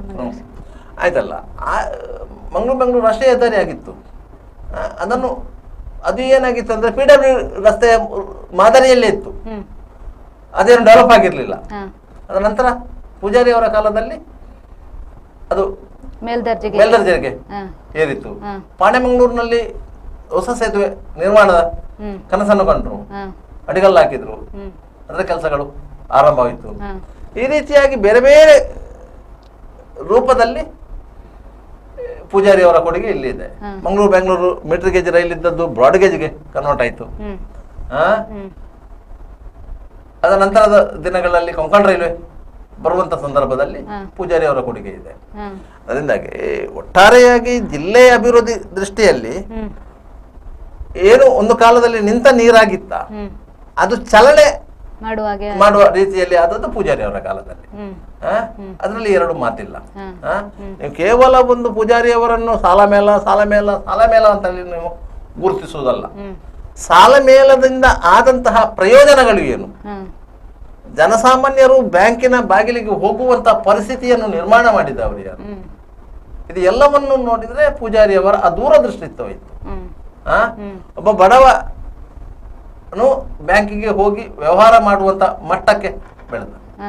ಆ ಸಂದರ್ಭದಲ್ಲಿ 2,000 ರೂಪಾಯಿ ಸಾಲ ಪಡ್ಕೊಂಡು ಒಂದು ಅಂಗಡಿ ಮಾಡಿದವ ಇವತ್ತು ಅದೇ ಅಂಗಡಿಯಲ್ಲಿ ವ್ಯವಹಾರ ಮಾಡಿ ದೊಡ್ಡ ಅಂಗಡಿ ಮಾಡುವಷ್ಟಕ್ಕೆ ಮಟ್ಟಕ್ಕೆ ಬೆಳೆದವರಿದ್ದಾರೆ. ಇಲ್ಲಂತ ಏನಿಲ್ಲ. ರಸ್ತೆ ಬದಿಯಲ್ಲಿ ಗೂಡಂಗಡಿ ಹಾಕಿದವರು ಸಹ ಒಂದು ಮಟ್ಟಕ್ಕೆ ಬೆಳೆದವರಿದ್ದಾರೆ. ಅದರಿಂದಾಗಿ ಪೂಜಾರಿಯವರ ಕೊಡುಗೆಗಳು ಆ ರೀತಿಯಾಗಿ ಇತ್ತು. ಕೇವಲ ಸರ್ಕಾರದ ಸವಲತ್ತುಗಳನ್ನು, ಸರ್ಕಾರದ ಅನುದಾನವನ್ನು ತರುವುದು ಮಾತ್ರ ಅಲ್ಲ, ಬೇರೆ ರೀತಿಯಲ್ಲಿ ಸಾಮಾಜಿಕವಾಗಿ ಬಡವರನ್ನು ಮೇಲೆತ್ತುವಂತ ಕಾರ್ಯವನ್ನು ಅವರು ಮಾಡಿದ್ರು. ಸರ್, ಇವಾಗ ನಮ್ಮ ಜೊತೆಗೆ ಏನು ಕೆಪಿಸಿಸಿ ಪ್ರಧಾನ ಕಾರ್ಯದರ್ಶಿ ಮಿಥುನ್ ರೈ ಅವರಿದ್ದಾರೆ. ಸರ್ ನಮಸ್ತೆ. ನಮಸ್ತೆ ಮೇಡಮ್. ನಮಸ್ತೆ. ಸರ್, ನಿನ್ನೆ ಏನು ಬಿಲ್ಲವ ಅಸೋಸಿಯೇಟ್ ಸುವರ್ಣ ಸಂಭ್ರಮ ಕಾರ್ಯಕ್ರಮ ಏನು ಬೆಂಗಳೂರಿನಲ್ಲಿ ನಡೆದಿತ್ತು, ಅವಾಗ BK ಹರಿಪ್ರಸಾದ್ ಅವರು ಒಂದು ಮಾತನ್ನ ಹೇಳಿದ್ರು, ಪೂಜಾರಿಯವರ ಜನಾರ್ದನ ಪೂಜಾರಿಯವರ ಸೋಲಿಗೆ ಏನು ದಕ್ಷಿಣ ಕನ್ನಡದವರೇ ಕಾರಣ ಅಂತ. ಈ ಬಗ್ಗೆ ಏನು ಹೇಳ್ತೀರಾ? ಖಂಡಿತವಾಗಿ ಕೂಡ ಜನಾರ್ದನ ಪೂಜಾರಿಯವರು ನನ್ನ ವೈಯಕ್ತಿಕ ಜೀವನದಲ್ಲಿ ನಾನು ಕಂಡಂತ ಒಬ್ಬ ಸಾಕ್ಷಾತ್ ದೇವರಂತ ಹೇಳಿದ್ರೆ ಅದು ಜನಾರ್ದನ ಪೂಜಾರಿಯವರು. ನಾನು ಯಾವಾಗಲೂ ಹೇಳ್ತೀನಿ, ನಾರಾಯಣ್ ಗುರುಗಳ ತತ್ವ, ಸಿದ್ಧಾಂತ, ಆದರ್ಶವನ್ನು ಪರಿಪಾಲಿಸುವಂತ ಒಬ್ಬ ಏಕೈಕ ವ್ಯಕ್ತಿ ಈ ಸಮಾಜದಲ್ಲಿ ಈ ನಮ್ಮ ಜಿಲ್ಲೆಯಲ್ಲಿ ಇದ್ರೆ ಅದು ಸನ್ಮಾನ್ಯ ಜನಾರ್ದನ ಪೂಜಾರಿ ಅವರು. ಇವತ್ತು ಜನಾರ್ದನ ಪೂಜಾರಿ ಅವರನ್ನು ಬಿಜೆಪಿ ಅವರು ದೇವರ ಸ್ಥಾನದಲ್ಲಿ ನೋಡ್ಕೊಂಡು ಸೆಲ್ಫಿ ಹೊಡೆಯುವುದು, ಫೋಟೋ ಹೊಡಿತಾರೆ. ಆದ್ರೆ ಜನಾರ್ದನ ಪೂಜಾರಿ ಅವರು ಸಮಾಜಕ್ಕೆ ಕೊಟ್ಟಂತ ಕೊಡುಗೆಯನ್ನು ನೆನಪಿಸುವಂತ ಕೆಲಸ ಕಾರ್ಯ ಈ ನಮ್ಮ ಜಿಲ್ಲೆಯ ಜನರು ಮಾಡಿಲ್ಲ. ಜನಾರ್ದನ್ ಪೂಜಾರಿ ಅವರು ಅದು ಎಷ್ಟೋ ಜನರಿಗೆ ಶೈಕ್ಷಣಿಕವಾಗಿ, ಧಾರ್ಮಿಕವಾಗಿ, ಸಾಮಾಜಿಕವಾಗಿ ನ್ಯಾಯವನ್ನು ತಂದು ಕೊಟ್ಟಂತ ಒಂದು ಏಕೈಕ ವ್ಯಕ್ತಿ ಯಾರಾದ್ರಿದ್ರೆ ಅದು ಸನ್ಮಾನ್ಯ ಜನಾರ್ದನ್ ಪೂಜಾರಿ ಅವರು. ಅವರು ಊರಿಗೆ ಮಾಡಿದಂತ ಉಪಕಾರವನ್ನು ಅವರ ಸ್ವಂತ ಮನೆಗೆ ಮಾಡಿಲ್ಲ ಜನಾರ್ದನ್ ಪೂಜಾರಿ ಅವರು. ಅವರ ಮಕ್ಕಳನ್ನು ರಾಜಕೀಯಕ್ಕೆ ತರಲಿಲ್ಲ. ಅವರು ಯಾವುದೇ ರೀತಿಯ ರಾಜಕೀಯದಲ್ಲಿ ಬೇರೆ ಯಾವುದೇ ಆಸೆ ಆಕಾಂಕ್ಷೆಯನ್ನು ಇಡ್ಲಿಲ್ಲ. ಅವರು ಏನೆಲ್ಲ ಮಾಡಿದಾರೆ ಅದು ಸರ್ವಸ್ವ ಕೂಡ ಸಮಾಜಕ್ಕೆ ಕೊಟ್ಟಂತವ್ರು. ಇವತ್ತು ಮಂಗಳೂರು ದಸರಾ ವಿಶ್ವ ಪ್ರಸಿದ್ಧ ಆಗ್ಲಿಕ್ಕೆ ಕಾರಣಕರ್ತರು ಯಾರಾದ್ರಿದ್ರೆ ಅದು ಜನಾರ್ದನ್ ಪೂಜಾರಿ ಅವರು. ಇವತ್ತು ಮೈಸೂರು ದಸರಾ ಆದ ನಂತರ ಇವತ್ತು ಜನರು ಮಂಗಳೂರು ದಸರಾವನ್ನು ಅಂತಾರಾಷ್ಟ್ರೀಯ ಮಟ್ಟದಲ್ಲಿ ನೋಡುವಂತ ಸಂದರ್ಭ ನಿರ್ಮಾಣ ಆಗಿದ್ರೆ ಅದು ಸನ್ಮಾನ್ಯ ಜನಾರ್ದನ್ ಪೂಜಾರಿ ಅವರಿಂದ. ಇವತ್ತು ಎಷ್ಟೋ ಜನರ ಜೀವನಕ್ಕೆ ಒಂದು ಹೊಸ ಬೆಳಕನ್ನು ತಂದುಕೊಟ್ಟವರು ಜನಾರ್ದನ್ ಪೂಜಾರಿ ಅವರು. ಇವತ್ತು ಜಯಸೂರ್ಣ ಅವರು ಭಾರತ್ ಕೋಆಪರೇಟಿವ್ ಬ್ಯಾಂಕ್ ಅನ್ನು ಸ್ಥಾಪನೆ ಮಾಡಿದವರು. ಭಾರತ್ ಕೋಆಪರೇಟಿವ್ ಬ್ಯಾಂಕಿಗೆ ಜಯಸ್ವರ್ಣರವರಿಗೆ ಒಂದು ಅಭಯಸ್ಥವನ್ನು ಕೊಟ್ಟಂತ ಒಂದು ವ್ಯಕ್ತಿ ಯಾರಾದ್ರಿದ್ರೆ ಅದು ಜನಾರ್ದನ್ ಪೂಜಾರಿ ಅವರು. ಲಕ್ಷಾಂತರ ಜನರಿಗೆ ಉದ್ಯೋಗವನ್ನು ಸೃಷ್ಟಿಸಿದಂತವರು. ಅಂತವರಿಗೆ ಇವತ್ತು ನಮ್ಮ ಜಿಲ್ಲೆಯ ಜನರು ಕೆಲ ಸಂದರ್ಭದಲ್ಲಿ ಈ ವಾಟ್ಸಪ್ ಮುಖಾಂತರ ಅವರ ತೇಜೋವಧೆ ಮಾಡುವಂತ ಕೆಲಸ ಕಾರ್ಯ ಕೂಡ ಮಾಡಿದ್ದಾರೆ. ವಾಟ್ಸಪ್ ಮುಖಾಂತರ ಅವರಿಗೆ ಅಪಹಾಸ್ಯ ಮಾಡುವಂತ ಕೆಲಸ ಕಾರ್ಯವನ್ನು ಕೂಡ ಮಾಡಿದ್ದಾರೆ. ಅದೆಲ್ಲ ಜನರು, ನಾವು ದಕ್ಷಿಣ ಕನ್ನಡ ಜಿಲ್ಲೆಯ ಜನರು ಸ್ವಾಭಿಮಾನಿಗಳು. ಆದ್ರೆ ಈ ರಾಜಕೀಯ ವಿಚಾರದಲ್ಲಿ ಬರುವಾಗ ನಾವು ಅಂಧರಾಗ್ಬಿಡ್ತೀವಿ, ನಾವು ಅಂಧ ಭಕ್ತರಾಗಿ ಬಿಡ್ತೀವಿ. ಇದೇ ನಮ್ಮ ದಕ್ಷಿಣ ಕನ್ನಡ ಜಿಲ್ಲೆಯ ವಿಪರ್ಯಾಸ. Yes madam. Okay sir, thank you. ನೋಡಿ, ಅವರು ಹೇಳಿದ್ರು ನಾವು ರಾಜಕೀಯ ವಿಚಾರಕ್ಕೆ ಬರುವಾಗ ನಾವು ಅಂಧಭಕ್ತರು ಅಂತ. ಇಲ್ಲೇ ಇದ್ರೆ ನಮ್ಗೆ ಎಲ್ಲವೂ ಗೊತ್ತಿತ್ತು. ಪೂಜಾರಿ ಅವರು ಈ ರೀತಿ ಮಾಡಿದ್ದಾರೆ, ಪೂಜಾರಿ ಅವರು ವೈಯಕ್ತಿಕವಾಗಿ ಈ ರೀತಿ ಇದ್ದಾರೆ, ಇವರು ಅಂತ ಪ್ರಾಮಾಣಿಕರು, ಅಂತಹ ನಿಷ್ಕಳಂಕ ಒಬ್ಬ ರಾಜಕಾರಣಿ ನಮ್ಗೆ ಸಿಗ್ಲಿಕ್ಕಿಲ್ಲ, ಅವರ ಸೇವೆ ಅನಾವೃತ ಇರಬೇಕು, ಎಲ್ಲವೂ ಗೊತ್ತಿತ್ತು. ಆದ್ರೆ ರಾಜಕೀಯ ವ್ಯವಸ್ಥೆ ಬರುವಾಗ ನಾವು ಅಂಧಭಕ್ತರಾಗ್ತೇವೆ ಅಂತ. ಇದು ವಾಸ್ತವ ಏನು ಅಂತ ಹೇಳಿ, ಪೂಜಾರಿ ಅವರ ಆ ಗುಣಗಳನ್ನ, ಜನರಿಗಾಗಿ ಮಿಡಿಯುವಂತಹ ಆ ಗುಣಗಳನ್ನ ಜನರಿಗೆ ಮನವರಿಕೆ ಮಾಡುವಲ್ಲಿ ವಿಫಲರಾದ್ದು ಯಾರು? ಅದನ್ನು ಪೂಜಾರಿ ಅವರು ಟಮ್ ಟಮ್ ಮಾಡ್ಕೊಂಡು ಹೋಗ್ಬೇಕಾ? ಅಲ್ಲ. ಪೂಜಾರಿ ಅವರು ಯಾವ ಪಕ್ಷದ ಪ್ರತಿನಿಧಿಯಾಗಿದ್ರು ಆ ಪಕ್ಷದ ಕಾರ್ಯಕರ್ತರು ಮಾಡಬೇಕು. ಅದನ್ನ ಕಾರ್ಯಕರ್ತರು ಮಾಡಲಿಲ್ಲ. ಅವರು ಏನು ಮಾಡಿದ್ರು ಅಂತ ಹೇಳಿದ್ರೆ, ಪೂಜಾರಿ ಅವ್ರ ಹತ್ರ ಹೋದ ಕೂಡಲೇ ಪೂಜಾರಿ ಅವರಿಗೆ ಗೊತ್ತಾಗ್ತದೆ ಇವ ಯಾಕೆ ಬಂದ ಅಂತ ಹೇಳಿ. ಅವನ ಸ್ವಾರ್ಥಕ್ಕಾಗಿ ಬಂದ್ರೆ ಪೂಜಾರಿ ಅವರು ಜೋರು ಮಾಡ್ತಾ ಇದ್ರು, ಹೊರಗೆ ಕಳಿಸ್ತಾ ಇದ್ರು, ಬರ್ಬೇಡ ಅಂತ ಹೇಳ್ತಾ ಇದ್ರು ಅವನ ಸ್ವಾರ್ಥಕ್ಕಾಗಿ ಬಂದ್ರೆ. ಅದೇ ಒಬ್ಬ ಬಡವನ ಪರವಾಗಿ ಹೋಗಿದ್ರೆ ಪೂಜಾರಿ ಅವರು ಅವನನ್ನು ದೇವರ ಸ್ಥಾನದಲ್ಲಿ ನಿಂತು ಕುಳ್ಳಿರಿಸಿಕೊಂಡು ಮಾತಾಡ್ತಾ ಇದ್ರು, ಅವನು ಬಡವನ ಪರವಾಗಿ ಬಂದಿದ್ದ ಅಂತ ಹೇಳಿ. ಇದು ನಮ್ಮ ಪಕ್ಷದ ಧೋರಣೆ ಅಂತ. ಯಾವನೇ ಒಬ್ಬ ಲೀಡರ್ ಅವನ ಪರವಾಗಿ ಹೋದ್ರೆ ಪೂಜಾರಿ ಅವರು ಗಣನೆಗೆ ತೆಗೆದುಕೊಳ್ತಾ ಇರ್ಲಿಲ್ಲ. ಅದರಿಂದ ಅವ ಏನು ಮಾಡಿದ, ಪೂಜಾರಿ ಅವರ ವಿರುದ್ಧ ಮಸಲತ್ತಿಗೆ ಕೈ ಜೋಡಿಸಿದ. ಪೂಜಾರಿ ಅವರಿಗೆ ನಮಗೆ ಏನು ಲಾಭ ಇಲ್ಲ ಅಂತ ಹೇಳಿ ಅದನ್ನ ಅವರು ತೋರ್ಪಡಿಕೆ ಮಾಡುವುದು ಯಾವಾಗ? ಚುನಾವಣೆಯ ಸಂದರ್ಭದಲ್ಲಿ. ಬರ್ಪತ್ತ 500 ಒಕ್ಕ ತೂಕ ಅಂತ ಹೇಳಿ ಈ ಕಾರಣಕ್ಕಾಗಿಯೇ ಪೂಜಾರಿ ಅವರು ಇಲ್ಲಿ ಸೋತದ್ದೇ ಹೊರತು ಬೇರೆ ಕಾರಣಕ್ಕಾಗಿ ಸೋತದ್ದಲ್ಲ. ಯಾಕಂತ ಹೇಳಿದ್ರೆ ಪೂಜಾರಿ ಅವರು ಎನಿಸಿದ್ರು, ಉಳ್ಳಾಲದಲ್ಲಿ ನನಗೆ ಮುಸ್ಲಿಮರು ಬಹುದೊಡ್ಡ ಸಂಖ್ಯೆಯಲ್ಲಿ ನನಗೆ ಬೆಂಬಲವನ್ನು ಸೂಚಿಸ್ತಾರೆ, ಉಳ್ಳಾಲದಲ್ಲಿ ನನಗೆ ಒಂದು ಇಷ್ಟು ಸಾವಿರ ಮತಗಳ ಲೀಡ್ ಬರುತ್ತೆ. ಮಂಗಳೂರು ಕ್ರಿಶ್ಚಿಯನ್ರು ನನ್ನನ್ನು ಕೈ ಬಿಡುವುದಿಲ್ಲ, ಕ್ರಿಶ್ಚಿಯನ್ರು ನನ್ನನ್ನು ಕೈ ಬಿಡುವುದಿಲ್ಲ, ನಾನು ಹಿಂದೂಗಳು ನನ್ನ ಪರವಾಗಿದ್ದಾರೆ, ನಮ್ಮ ಪಕ್ಷದ ಪಾರಂಪರಿಕ ಮತಗಳಿವೆ, ಮಂಗಳೂರು ಕ್ಷೇತ್ರದಲ್ಲೂ ಇಷ್ಟು ಮತಗಳು ಬರ್ತದೆ, ವಿಟ್ಲದಲ್ಲಿ ನಂಗೆ ಇಷ್ಟು ಮತಗಳು ಬರ್ತದೆ, ಪುತ್ತೂರಿನಲ್ಲಿ ಇಷ್ಟು ಮತಗಳು ಲೀಡ್ ಬರ್ತದೆ, ಸುಳ್ಯದಲ್ಲಿ ಇಷ್ಟು ಮತಗಳು ಲೀಡ್ ಬರ್ತದೆ, ಕೊಡಗಿನಲ್ಲಿ ಎಷ್ಟು ಮತಗಳು ಲೀಡ್ ಬರ್ತದೆ, ನಂಗೆ ಸೋಲಿಕ್ಕೆ ಸಹ ಕಾರಣಗಳಿಲ್ಲ ಅಂತ ಹೇಳಿದ್ರು. ಆದ್ರೆ ಉಳ್ಳಾಲ ಒಂದನ್ನು ಬಿಟ್ಟು ಮತ್ತೆ ಯಾವುದೇ ಕ್ಷೇತ್ರದಲ್ಲಿ ಲೀಡ್ ಬರಲಿಲ್ಲ. ಉಳ್ಳಾಲದಲ್ಲಿ ಎಷ್ಟು ಲೀಡ್ ಬಂತು ಅಷ್ಟು ಲೀಡು ಬಿಜೆಪಿಗೆ ಸುಳ್ಯದಲ್ಲಿ ಬಂತು. ಸುಳ್ಯದಲ್ಲಿ ಸ್ವತಃ ಕಾಂಗ್ರೆಸ್ MLA ಇದ್ದು ಸಹ ಅಷ್ಟು ಲೀಡು ಬಿಜೆಪಿಗೆ ಬಂತು. ಇವರು ಕುಶಲ ಅವರಲ್ಲಿ ಕಾಂಗ್ರೆಸ್ MLA ಆ ಸಂದರ್ಭದಲ್ಲಿ ಅಷ್ಟು ಲೀಡ್ ಬಂತು. ಇದೆಲ್ಲ ಪ್ರಯತ್ನ, ಇದೆಲ್ಲ ಏನಾಯ್ತು, ಅವರು ಅಲ್ಲಿ ಕೆಲಸ ಮಾಡಲಿಲ್ಲ.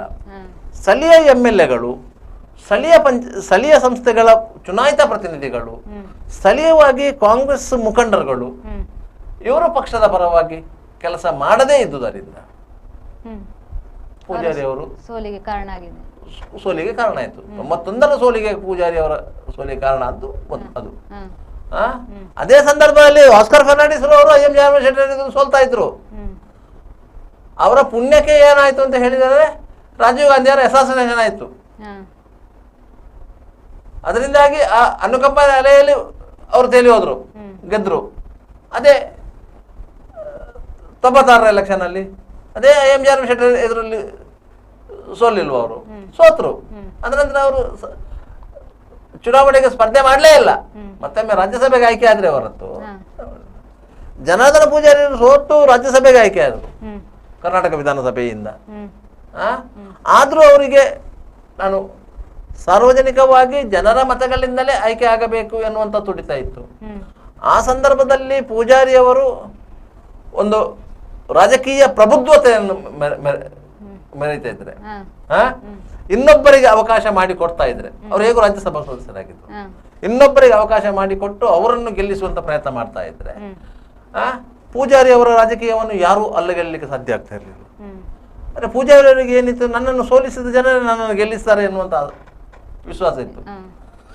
ಪರಿಣಾಮವಾಗಿ ಅವರು ಬೆನ್ನು ಬೆನ್ನಿಗೆ ಲೋಕಸಭಾ ಚುನಾವಣೆಗೆ ಸ್ಪರ್ಧೆ ಮಾಡಿದ್ರು. ಅವರ ಒಟ್ಟಿಗಿದ್ದವರು ಅವರಿಗೆ ಉತ್ತೇಜಿಸಿದ್ರು, ನಾವು ಗೆಲ್ಲಿಸ್ತೇವೆ ಅಂತ ಹೇಳಿ. ಇಲ್ಲದ್ರೆ ಅವ್ರ ಹತ್ರ ಖರ್ಚು ಮಾಡ್ಲಿಕ್ಕೆ ಏನು ದುಡ್ಡು ಇರಲಿಲ್ಲ. ಆ ಸಂದರ್ಭದಲ್ಲಿ ಬೇರೆ ಬೇರೆ ಮೂಲಗಳಿಂದ ಬಂದಂತಹ ಹಣಕಾಸಿನ ನೆರವಿನಿಂದಲೇ ಅವರು ಚುನಾವಣೆಯನ್ನು ನಡೆಸಿದ್ದು. ಅವರ ಕೈಯಲ್ಲಿ ಇವತ್ತಿಗೂ ದುಡ್ಡಿಲ್ಲ. ಅವರಿಗೆ ಏನು ಲೋಕಸಭಾ ಮಾಜಿ ಸದಸ್ಯ ಎನ್ನುವ ಕಾರಣಕ್ಕಾಗಿ ಎಷ್ಟು ಪಿಂಚಣಿ ಬರ್ತದೆ, ಆ ಪಿಂಚಣಿ ಹಣವನ್ನು ಸಹ ಅವರು ವಿವಿಧ ಸಂಘ ಸಂಸ್ಥೆಗಳಿಗೆ ಕೊಡ್ತಾ ಇದ್ದಾರೆ. ಅದು ಅವರ ಪಿಂಚಣಿಯಿಂದ ಅಲ್ಲಿಗೆ ಹೋಗ್ತಾ ಇದೆ. ಅದೇ ಒಂದು ನಿಮ್ಮ ಅನಾಥಾಶ್ರಮಗಳಿರ್ಬೋದು, ವೃದ್ಧರ ಆರೈಕೆ ಕೇಂದ್ರಗಳಿರ್ಬೋದು, ಇಂಥದ್ದಕ್ಕೆಲ್ಲ ಕೊಡ್ತಾ ಇದ್ದಾರೆ.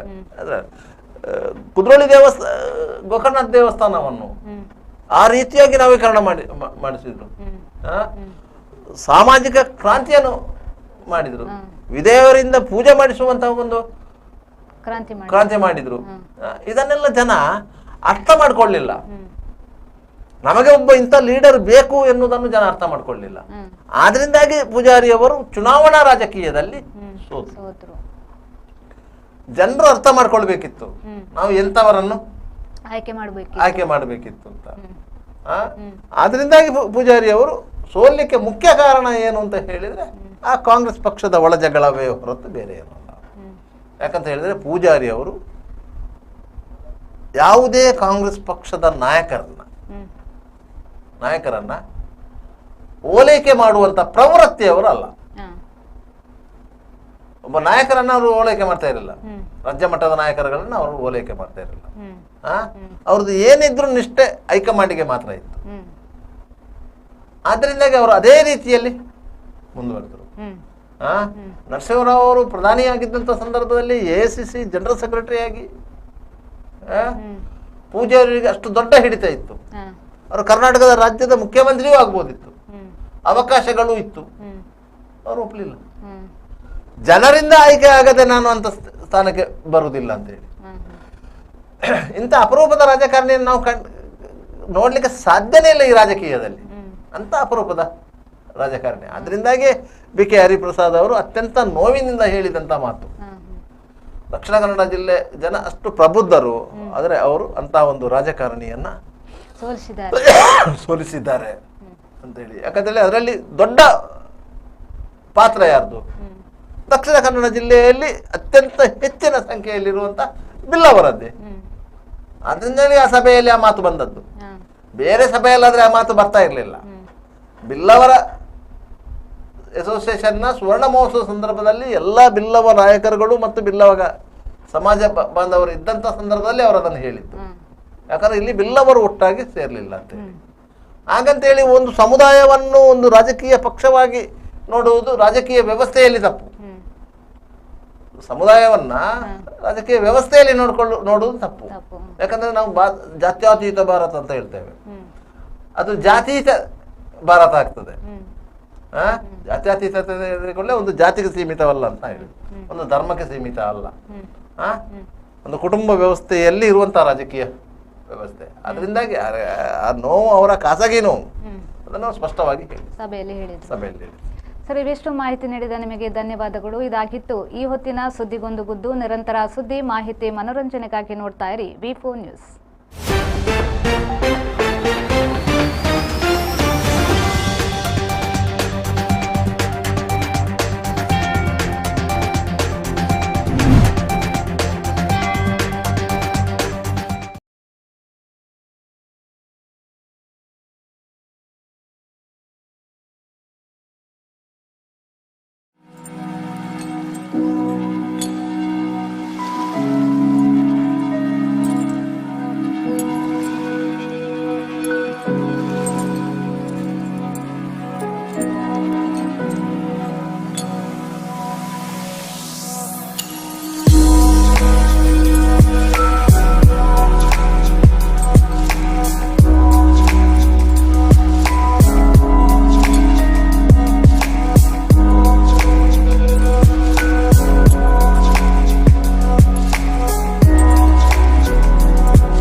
Park with ease at Ajanta Business Center with security access and convenience at your fingertips.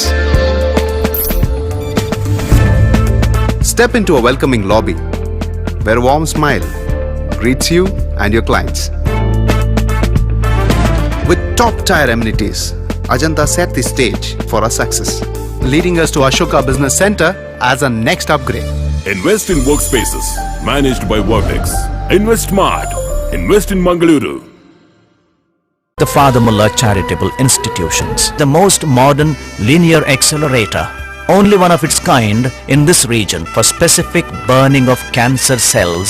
We have all precision equipments and instruments for both invasive and non-invasive surgical procedures and diagnosis, ultrasonic color Doppler, CT scan and MRI machines. The operation theaters are equipped with contemporary equipments, high-tech intensive care units, neo and postnatal units, burns unit, cath lab and cardiothoracic units are fully equipped. Our NICU is the largest in the city. The blood bank and cell separator and casualty are 24-hour services. The Father Mullah Charitable Institutions. Ideal ice cream, milky way to your heart.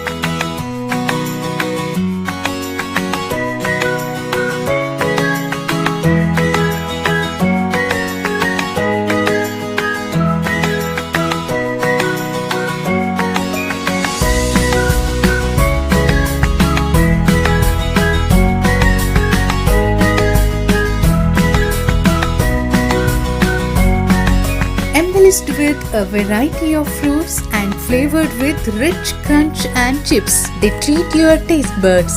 Ideal ice cream.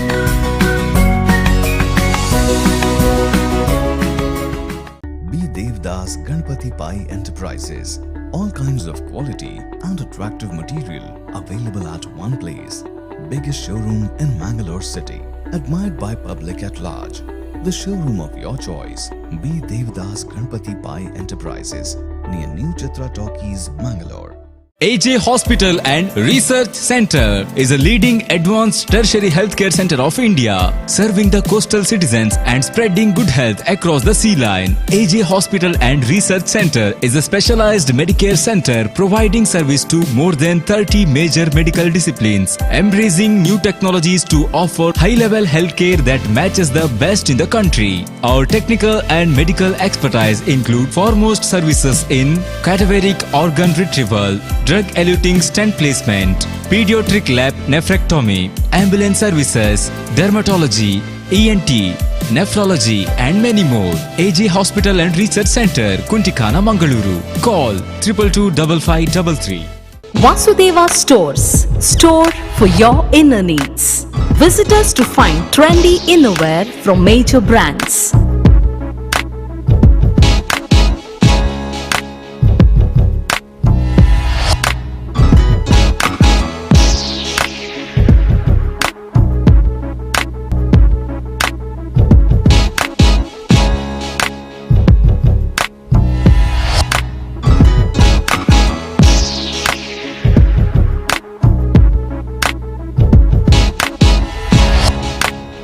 Visit Vasudeva Stores, ground floor, Ideal Towers near Sharavu Ganapati Temple, Mangaluru.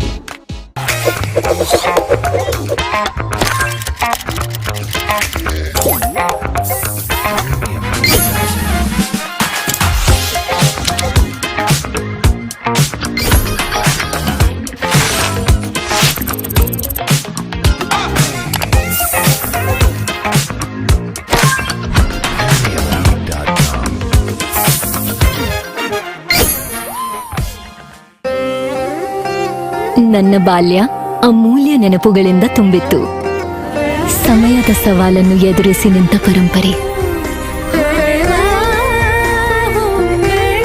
ಆಹಾ, shining, ಆದ್ರೆ ಏನೋ missing.